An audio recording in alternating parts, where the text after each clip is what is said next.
kujua kwamba kwa nini tunasema waita kutumia nguvu. Tazama mchezo kuahirishwa tarehe 15. Tazama na watu kuwajibika, kuondolewa. Manake wao walitumia nguvu kuahirisha ile mchezo na kupanga mchezo mpya bila kumsikiliza mtu mwingine ambaye mlalamikaji mwingine ambaye naye alikuwa na haki yake ya msingi. Ndio maana ulivyokwenda kusikilizwa hiyo sehemu, nakupa za ndani, chukua hiyo. Ulivyokwenda kusikilizwa, huyu ambaye mlalamikaji huyu ambaye alisema hachezi mchezo wa tarehe 15 ndio ameonekana na pointi ya msingi kuliko wale wengine wote. Ndio maana matakwa yake yakasikilizwa na watu wafamaji waondolewa pale. Si kwa lengo ni hilo. Watu kufanyaje? Si ndio maana. Sasa mengine itakiwa waeleze kwa nini mchezo tarehe 8 umeahirishwa. Sasa hayo walikuwa husiana. Hayo hawezi kueleza. Wameelezana wenyewe kwa wenyewe. Sisi hatupaswi kujua. Sisi tunatakiwa tujue tu kwamba mchezo umechezwa na wale ambao itakiwa toke wameondolewa ili kupisha wengine waje kwa ajili ya nini? Kwa ajili ya kuendeleza mpira wetu. Lakini kwa hili mpaka sasa hivi mpira kushinda bado kwa sababu imetumika nguvu. Mpira kushinda itakiwa siku ya tarehe 8 ile mechi ingekuwepo pale mpira umeshinda. Kwa sababu gani? Kwamba kanuni na sheria zimefuatwa. Kwenye hicho kikao mada kuu ilikuwa ni hiyo kuondoka, lakini kuna mmoja hajaondoka, katibu Wilfred Kidau. Maana kuna uchaguzi mpya unakuja. Uchaguzi mpya mwezi wa 8.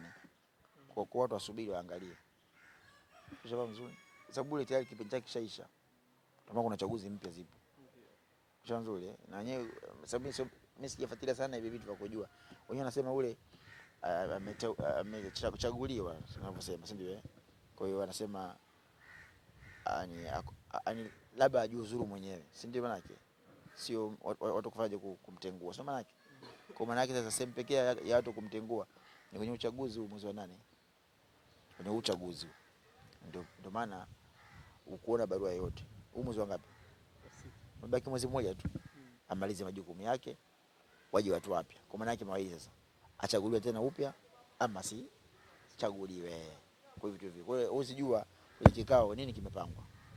Pengine kama bana basi usiendelee tena, ishia hapa. Atakuja mtu mwingine. Pia tutaona huko mbele. Ni vikao ambavyo sensitive sana. Ni vikao ambavyo vimekaa, watu wengi ni siku 3. Kwanza Jumatano, Alhamisi mpaka Ijumaa ile juzi. Ile Ijumaa juzi ilikuwa ni vikao vya timu kwa timu. Shawani kati ya kiongozi yani mwenye nchi yake na viongozi wa timu kwa timu. Alafu ikuja vikao vya wizara, ikuja vikao vya shirikisho. Kulikuwa shirikisho timu kwa timu. Yani shirikisho na watu wake waliojua nao kipango wao. Ikaja ikaujua wizara nayo. Sio mzuri ambayo inashikilia hii michezo. Wakaja zikaujua timu. Ndio maana sasa isikie baada ya kusikiza maneno yote haya ikaonekana huyu alikuwa na haki ya msingi, aliwasema ina haki, ninyi mmeshindwa kusimamia. Kwa hiyo ikatumika pale nguvu wewe tena na yeye haya. Waandika barua wewe tena stop kwanza, ameingia tutaendelea mwezi wa 8. Haya mechi hapa ndani ya siku 10 ipangwe ipijwe, goma liende, shughuli imeisha. Imetoka tarehe ama kupinga, ama atakayepinga pale. Kuna kununa tu. Kununa atanuna. Hayo kupinga wazi kupinga kwa sababu kama kupinga hakuna. Ukipinga tafuta nchi yako kuishi. Wewe unanuna. Wao unanuna kaka. Kupinga maana katafuta nchi yako kuishi. Njoo nzuri, yani katafuta nchi yako huko ukaishi. Au uje tu alete udongo mfinyanzi, unatengenezeka dunia chao waingie huko wakaishi. Lakini pale unanuna tu. Sababu yani kuna yale matarajio yameondoka, unanuna tu. Na nishaye kusema mimi kusimu kwenye radio haya mambo leo hii watu wa Yanga wanachekwa. Lakini baadaye akaikupinduka haya ukashangaza na watachekwa wa Simba, wa Yanga watafurahi. Na umeona sasa hivi mwana tofauti. Unadhani zile picha zisingetembea kwenye mitandao ya kijamii, watu wangefikiria kwamba kuna nguvu ilitumika? Wangefikiria lengo la Yanga ni kitu gani? Labda ufahamu vizuri. Lengo la Yanga nao itaka kusikilizwa. Yanga sio kama alikuwa anataka kucheza. Yanga alitaka kusikilizwa na wao. Ilikuwa ni sehemu ndogo, mnafikiri hata bodi sehemu ndogo sana wangeelewa. Yaani mechi wangeipanga wao pasipo hata kuingia nguvu kubwa. Sababu Yanga wachotaka wao hii mechi tarehe 15 tu. Nao bana iahirishwe. Alafu ingepangwa nyingine wangecheza. Kwa maana gani?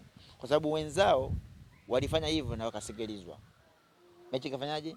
Kwani sisi nataka mtumie nguvu. Ndio maana sasa nguvu kwa nguvu. Na ukashauri jambo ambalo ingetokea ile jambo mfano. Yaani Simba ngene uwanjani, Malifa ngene hapa Simba ngepa point. Shehe, ya TFF pale. Ile jengo lile ungeonea huruma. Angepigwa mawe pale. Ingekuwa ni vita kubwa. Na yeye analijua hilo. Ndio maana Yanga akasema watu kata pointi zote. Ndio maana kwamba yeye analijua hilo kwa sababu ni sababu uzembe walianzisha wao wenyewe. Nali uzembe wote ulikuwa ni tarehe 8 ndio uzembe mkuu ulianzishwa pale. Kwa hiyo lazima wakubali tu, wafanye fair. Kwamba tunasikiliza, tumeka mguu kati na pia tuweke mguu kati. Kwa kuwa wako upande huo, walikuwa katika upande wa kushindana, walikuwa wanaleta athari kubwa katika nchi. Mpira una nguvu kaka. Mpira Kwa hiyo Mercado rasmi tarehe 25 haina kipengele cha mtu yoyote. Sasa Yanga si ndio mwenye mechi yake. Yanga ndio mwenyeji. Ndio kashatangaza. Unajua usistuke na Simba kuto kupost. Simba imuhusu ile mechi. Lakini Simba alipost alisema kwamba hatocheza mchezo wote ukiahirishwa huu. Sasa nategemea wakati huo yani mchezo upangwa na nani? Mimi nikwambia walipoa 10 days. Ndio. Maka kutoka tarehe 15 ile mpaka siku 10 market siku ngapi 25 hizo. Na umeona zile picha? Nategemea mchezo umepangwa na nani? Yaani ile suluhisho la ugomvi wenu mmesuluhishwa na nani? Nategemea. Kama mmesuluhishwa na Karia basi mnaweza kweli ukasamishia tucheze na kwa kuwa taasisi zao zimekuwa zinazihofia Simba na Yanga. Kwa hiyo mkasikizwa na mechi ikapelekwa mbele. Lakini nani ametoa hizo 10 days? Ngome nikupe nguvu sasa ya president ilivyo. Kuna mwaka mmoja hivi alikuwa rais. Mfano sana alisema enzi rais marehemu sasa hivi. Mzee wetu Ali Hassan Mwinyi. Mzungu msamehe kwa alipo na ampe pepo. Alikwenda gerezani alikwenda kutembelea wafungwa. Fika mpaka pale akamwona kuna mfungwa kumbe alisoma nayo huko zamani, akamwona akamwambia wewe mzima afu jamaa alikuwa mkorofi.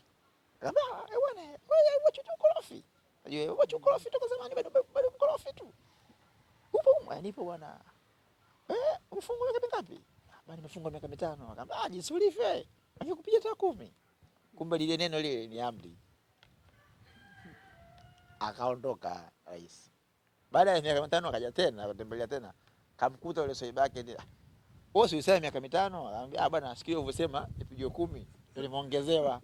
Umeona neno la president lilivyokuwa lina nguvu sasa unategemea unasema siji. Nani kazungumza? Maana inaonekana wewe sasa unataka uwe sababu ya kuleta ugomvi katika nchi kabla ya Inzaghi. Kwa maana yake utakasirika. Na kukasirika pia wana haki hata sipoposti.